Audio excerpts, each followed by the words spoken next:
Hello everybody, in today's video I'm going to show you how to delete a RedNote account.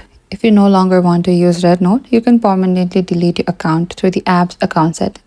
To get started, you need to open the RedNote app on a device.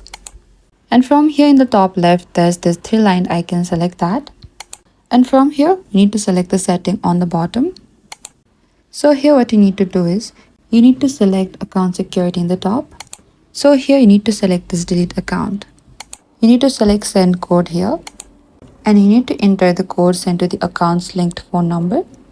And after that, select next in the bottom. So before deleting, this is the important notice. You can read this notice in full before deleting your account. And this account can no longer be used after deletion. And you need to select the small icon in the bottom that you have read and understood the RedNote account deletion guide and select next on the bottom.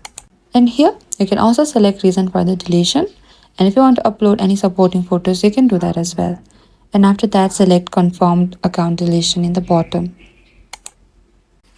And select confirm again. And that is it. This is how you can delete a RedNote account. Thank you for watching this video. I hope this video was helpful.